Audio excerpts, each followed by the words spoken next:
Oke, selamat berjumpa kembali kawan-kawan. Pada kesempatan kali ini saya akan melakukan tutorial. Kita sharing-sharing lagi ya teman-teman. Ini kita akan menggunakan coba program Interlock. Oke, pertama kita buka untuk software untuk programming yang untuk file Xamarin kita pakai CX Programmer. Kita klik dua kali. Setelah itu kita tunggu sebentar. Ini saya pakai yang 9.7. Setelah itu kita klik file, klik new. Oke, tunggu sampai di sini keluar. Nah, ini udah keluar. Setelah itu device tipenya kita pakai yang CP1E atau menyesuaikan tipe PLC yang teman-teman pakai di tempat masing-masing ya. CPU-nya juga menyesuaikan aja opsional. Ini saya untuk simulasi pakai yang N30. Kita klik OK, network tipenya pakai USB. Setelah itu klik OK.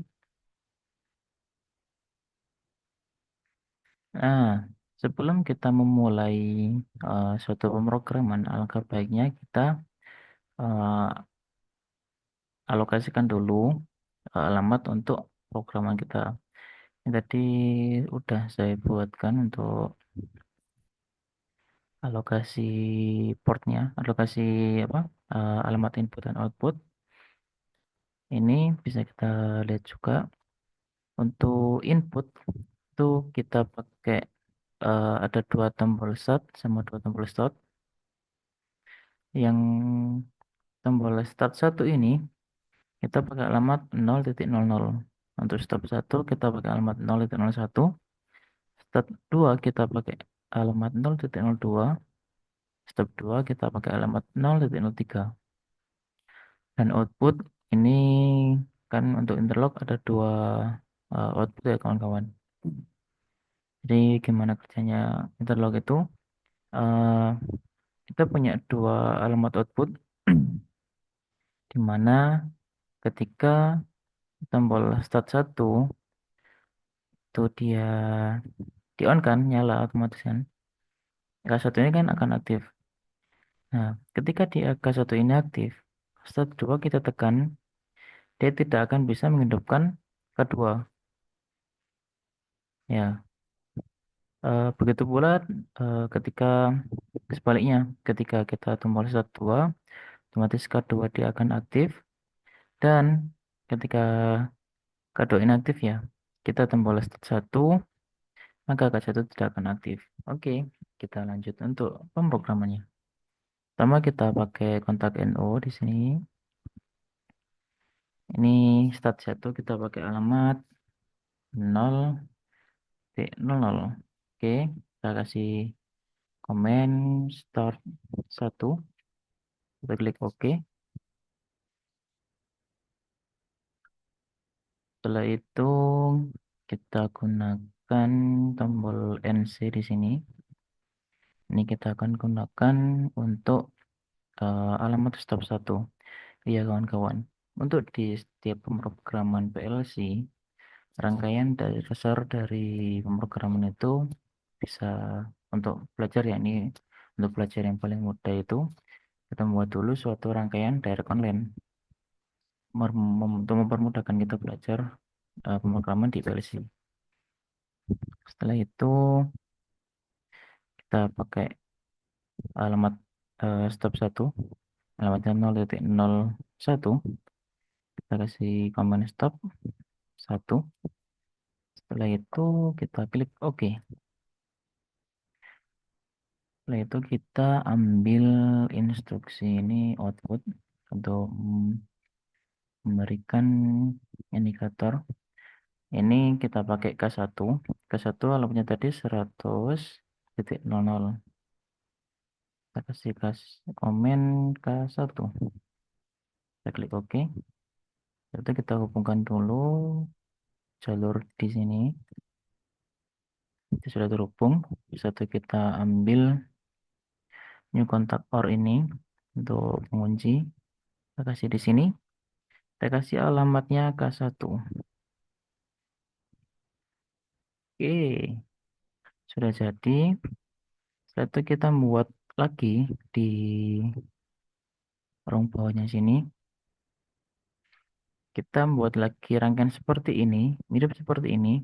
Cuma untuk start satu ini kita ganti start 2, stop satu ini kita ganti stop 2, dan ke satu ini kita ganti ke 2. Oke, kita lanjutkan lagi untuk penulisannya. Kita program lagi ya kawan-kawan. Ini kita pakai alamat start 2. Start 2 di mana itu dia menggunakan alamat 0.02. 0, 0.02.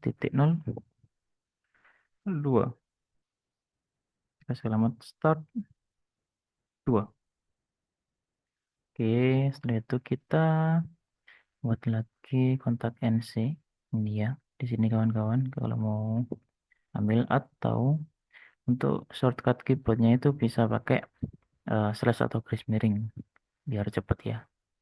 Kita ini belajar bareng-bareng, saya ambilkan di menu sini aja biar lebih jelas ya.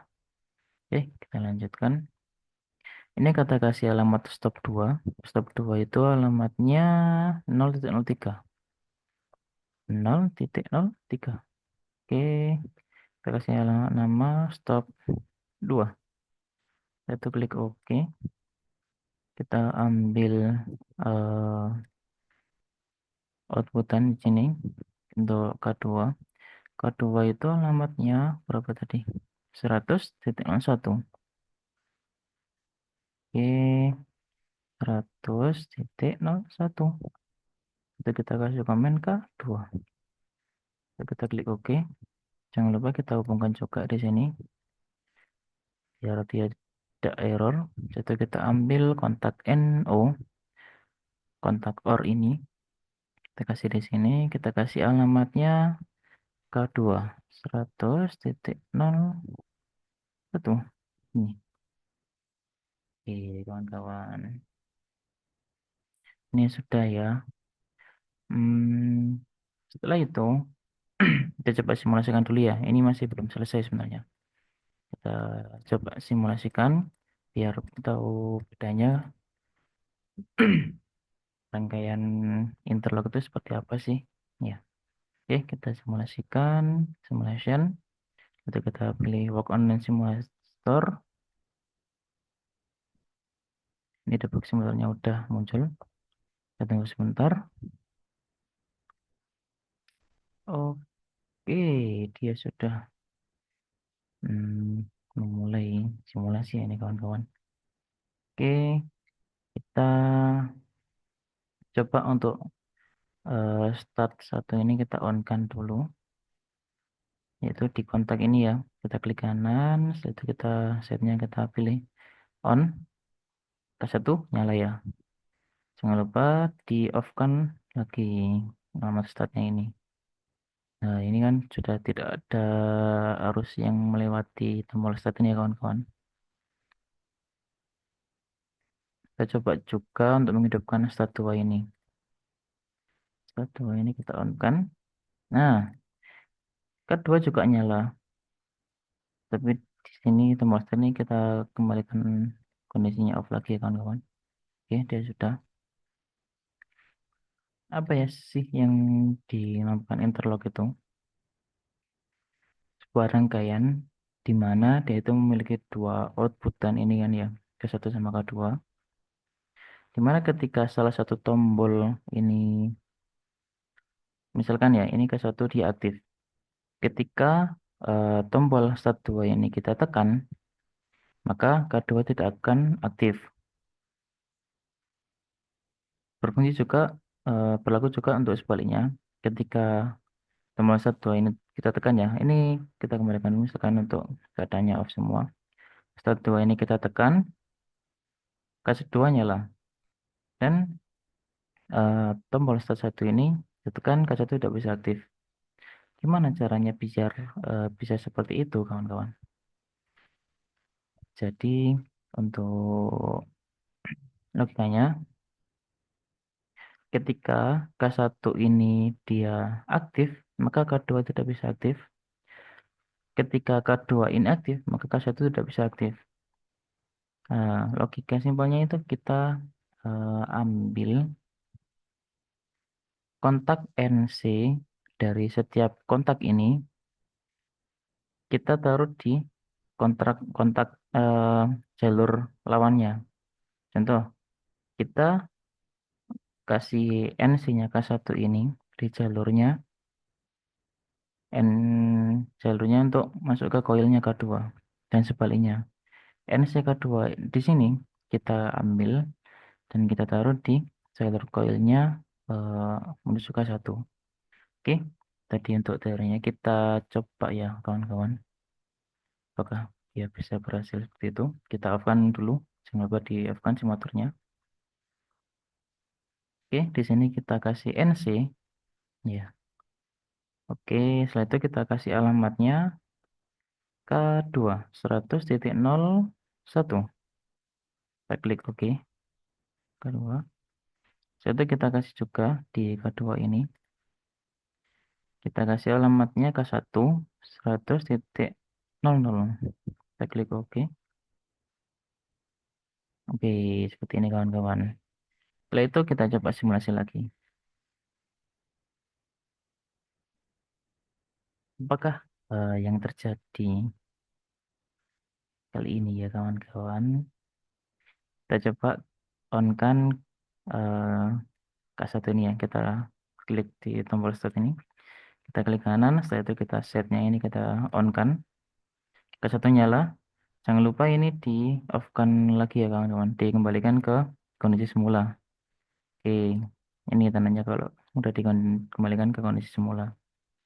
Nah, percobaan pertama tadi, ketika K1 aktif, maka K2 masih bisa aktif ya, yang pertama tadi. Nah, ini kita coba aktifkan satu ini.